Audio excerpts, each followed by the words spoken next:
How to spot shady contractor offers. If you are selling a house, especially one that needs repairs, you're going to get all kinds of offering, $3 cash today, if you'll respond. This is how to start finding them. I have been one of those people. I've been buying and selling investment properties for 10 years.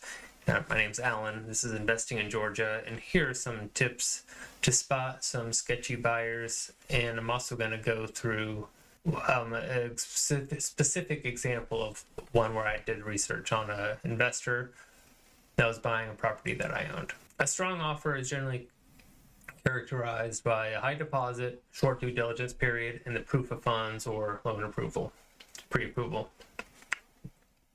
So these are the things we're gonna look out for. Number one, there's much more things that a good agent's gonna do to try to get a better picture of the buyer of itself. Get a picture of the buyer itself. We want to go ahead of the likelihood of closing the deal, because then behind every LLC entity, whatever company it is, there's a person or people. And these people can be good or bad, and they may or may not be represented by an agent. So when the buyer agent presents the offer, the agent will try to justify this offer, talk up the seller, ask some questions about the property, and give some type of color as to whether they'll be able to negotiate. Your agent should also be fishing for any information about the buyer, and their agent too. All this, you could be you as well. You don't need an agent to represent you for this. I would recommend it if you're getting offers from investors. You do not just do it. Get an agent. That's what I would advise. I'm not doing that. I'm not advising that as an agent. I'm advising that as an investor who knows what these people will try to do. But you want to get an idea of what their likeliness is to close. Ask open-ended questions. You want to get them to talk. They said this is their agent, and the actual client, their buyer. Have they ever represented the buyer before? Have they ever done a similar property? What are issues that might come up, etc. You just want to ask open-ended questions. Get them talking. You got an offer from an investor. Here's what to look out for. They send offers over email, and they don't even call to ask what you thought of it. They just send an email, and you never hear a phone call or text about it. Makes no sense to me. But if they send an email, they should definitely be following up. That's the number one rule. I don't even look at ones that just send me things. Especially if they haven't seen the house, they're not even going to take the time to call. They're probably not a serious offer. They're going to send you chances are they're going to send you this offer potentially on their own, like handwritten contracts. Don't deal with those. Try to get them through GAR forms, called the Georgia Association of Realtor forms, or at minimum they have like RE forms or some type of real contract. You're going to take these to an attorney. You're going to get their opinions on them. So let's go through what we got. So we got the price, which is obvious. You got to make sure everything matches as well. Make sure it's really your property, so they're not trying to get something over on you.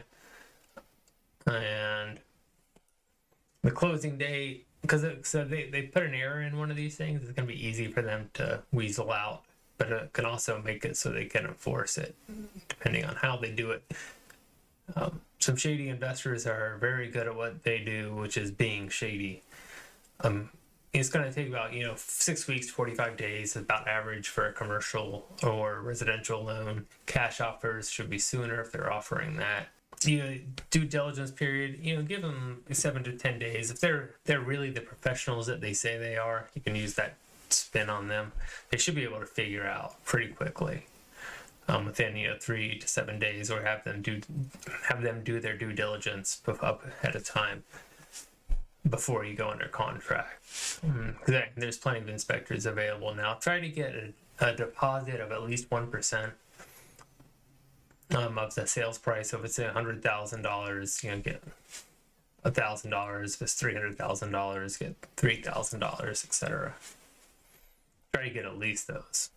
Now, where they're going to try to slip stuff past you is in the Exhibits and addenda. Read all these. If anything says assigns or assignment, likely means they're a wholesaler, and there's a highly likelihood that they're not going to close and that there's going to be a lot of people dropping by at your house after you sign the contract, trying to look at the house. They're going to say that they're partners and contractors and stuff like that, but it's really just people that are trying to sign the contract off onto. They're using financing. There should be all here, research the pre-approval, the bank offer, the officer. I'll go into more detail in this one too. And special stipulations, look for anything fishy. This is all for the GAR forms primarily. The deposit holder should be an attorney or a broker. So that's a brief overview, and here's the actual walkthrough of a recent corporate buyer I did due diligence on. This is one that gave me the idea to do this. So I had a property in Northwest Atlanta. As the owner and agent, it was a prime rental, first-time owner area. It was not a great area, but not a bad one either. It was on the cusp of a good area and a bad area. It was one of the nicer houses on the street in the area, and it was the best on the street itself. I thought it would be a homeowner that would buy it, but this is how it went, and it wasn't. So I got a showing request on showing time. The next day, the house was vacant. I had it set to auto confirm. So that kind of caught my eye instantly, is that they arrived right on time, like within a minute when they said they were going to be there, which if you've been an agent on showing time and seen, people don't usually show up. I always keep cameras on my properties as well. It's always a good idea. I turned off the alarm. I saw them on the camera, like a young couple, late 20s, mid 30s. They weren't in there long, maybe 10 minutes max, and left, which, in case you weren't aware, is usually not a good sign. So I got a text and I had another showing that day as well, and I had another showing the day before. Then I got a text the next day that an offer was in the works. I wasn't sure it was who it was until I pieced it back together. You get so many ridiculous offers on these things, I don't even look at it until I at least see what it is. So I got the offer. It was a reasonable first offer. I called back. This is when I started researching and asked a few questions, asked what they were looking for, and asked a few questions about their intentions, concerns, and uses for the property. I responded with a counteroffer and started doing my due diligence on them. She said she was an investor and representing herself as an agent as well. The guy was her fiance or boyfriend or maybe husband, if I recall. First concern, she was a new agent, like 2 months new. She had just gotten licensed in the state of Georgia, and the first thing I said, does she even know what she's doing? So this is what I discovered, is that while she was a new Georgia agent, she had actually been licensed in a nearby state for a couple of years. So she wasn't brand new. I felt better about that. Second concern, the LLC that she was purchasing it through was from another state as well. Not a positive sign. But it tracked with everything. I checked the Secretary of State, and the LLC showed inactive. This is what I discovered, is that she just had to pay the $20 to reinstate it, and it was active again like 20 minutes later after I told her. Third concern is, like, does she have any experience with investment real estate? So I searched her name, the LLC, phone numbers, all that type of stuff. I found that she had been involved in a few other transactions in that other state. And the LLC, she owned at least one other similar property, like an entry-level investment property that's not in a horrible area, but in a cusp area in that other state. And it matched the general criteria of what I was talking about. I repeated myself there. Fourth concern, who is this person? So I went on the computer where you search for social media. She wasn't on there. Can't blame her. I try not to be as well.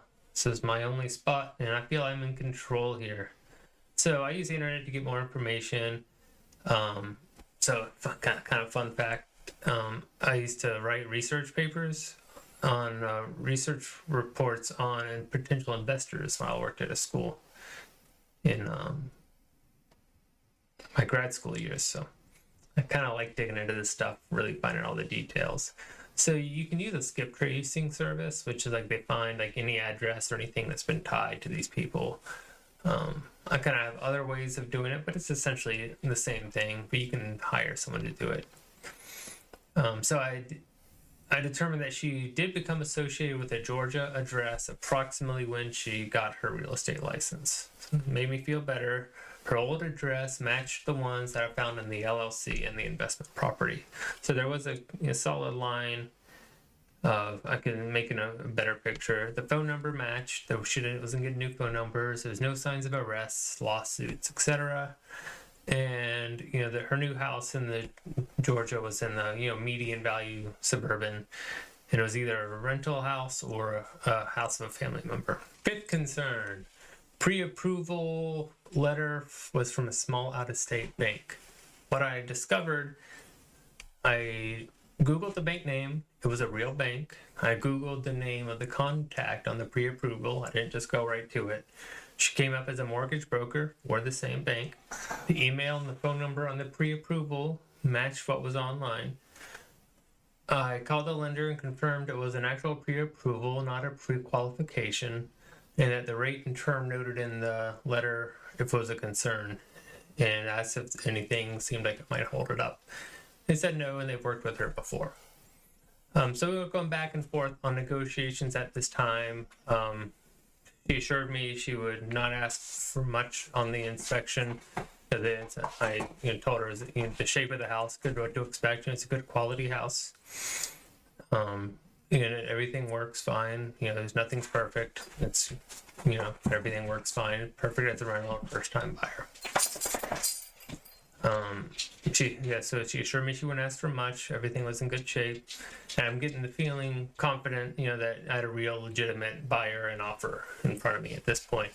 I became a little more open and did some more back and forths, and on a price and inspection period, primarily, we came to a deal. Those are the final terms, just the price and the inspection period. She came out a couple days later for the inspection. She was very reasonable about the repair request. I pretty much did everything she asked for. The only real concern or potential red flags I saw was that she was a little short on the phone, and it's understandable for younger people, especially a busy professional she was. So I kept in contact with the lender and everything was still moving along. The couple of days before the scheduled closing, the lender notified it they needed a few more days, so we rescheduled. They did the final walkthrough. I met her fiance at the closing desk. I think it was her fiance. They were pleasant, likable, nice young couple. Because in the positives, there was zero first-time home buyer stress. No drama, no detailed lender requirements. It was, actually, it's nice working with investors in the sense that it's a purely, transactional financial transaction. And all in all, it was a great transaction. It was great. Couldn't ask for any better. The investors, we don't always have the best reputation, and there's a reason for that. But you've been around these people long enough, they're really good at what they do. You got to weed them out, and this is kind of the things you got to, really dive in to every little piece of information you can get about them, about their chances that you might actually close with them. But yeah, a lot of investors are just like, normal people, honest, regular, laid back. They're just normal people looking for a fair deal and not trying to get ripped off themselves. Because one of the things you got to definitely keep in mind is people love to rip off investors as well. It seems it's not nearly as it's not as immoral seemingly to rip off an investor than a normal person. That's another reason people like to sell to investors. Kind of feel like they don't feel bad about it. But yeah, investors are most likely to get ripped off by everyone, buyers, sellers, contractors, etc.